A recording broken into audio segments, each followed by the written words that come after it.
এই দেখো, এটা হচ্ছে আলু আর হচ্ছে 10 কচু, এটা দিয়ে হাতে মাখিয়ে ঝোল হবে। আর এই যে হচ্ছে মশলা, এটা এখন এখানে দিব।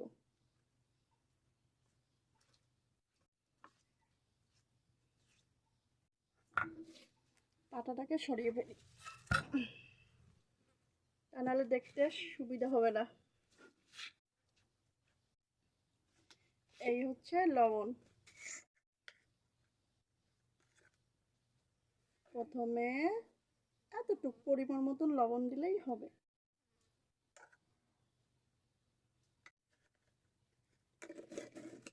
তাহলে কি দিলাম? আলু, 10 কচু দিয়ে চিংড়ি মাছ। আর হচ্ছে মশলা বাটলাম কিভাবে শুনুন। রসুন, রসুন, পেঁয়াজ আর হচ্ছে জিরা বাটা, এটা দিয়ে বেটে নিয়েছি, এটা দিয়ে মাখব। এবার দিব হলুদ, এই যে হলুদ, হলুদ বেশি না, পরিমাণ মতন হলুদ দিলাম। এবার দেব তেল, তেলও পরিমাণ মতন, স্বাদ মতন তেল।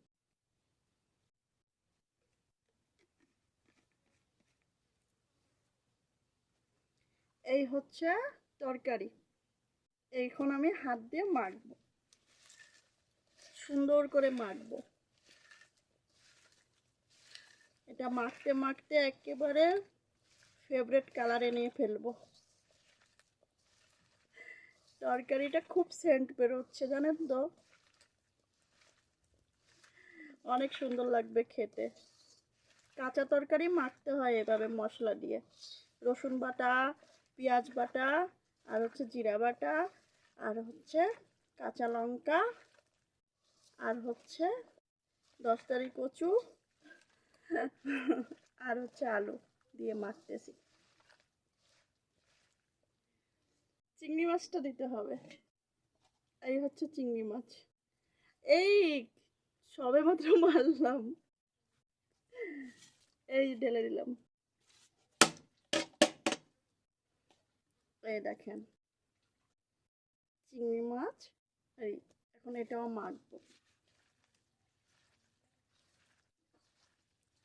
কাঁচা মাছটা মশলা দিয়ে মেখে নিতে হয় কাঁচা তরকারি দিয়ে, তারপরে একবারে পানি ঢেলে তারপরে আমি উনুনে জাল দিব। রান্নাটা শিখে নেন, দেখবেন খেয়ে বুঝবেন যে কেমন লাগে, এভরি টেস্ট। ওই হলো আমার মাখা, এই যে এখন পানি দিব।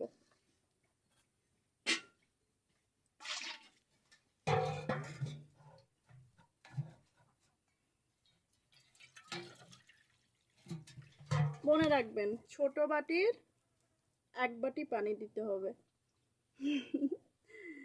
এই পানি আমি দিয়ে দিলাম, এই দেখেন হয়ে গেল।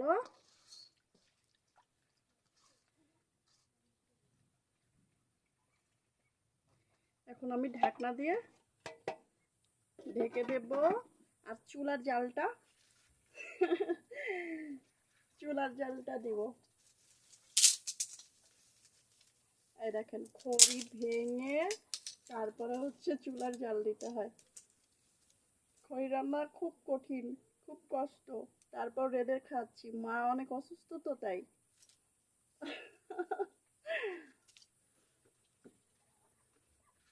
এই দেখেন আগুন ধরায় কিভাবে, ধরছে না। অবশ্য আমার বর আমার কাছে থাকলে ধরাই দিত, আমার বর তো আমার কাছে নেই, দূরে, আমার কষ্টটা সে বুঝতো।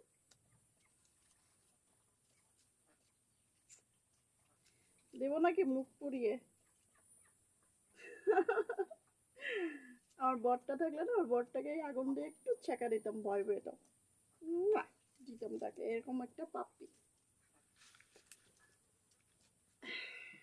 এই হচ্ছে চুলায় বসাই দেব।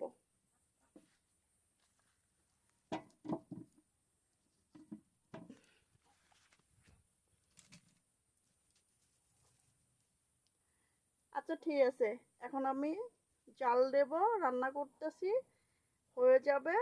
একটু ফুটলেই পানি, তারপর নামিয়ে ফেলবো, হয়ে যাবে রান্না ঝটপট। লবণটা চেখে দেখবো, হয়ে যাবে।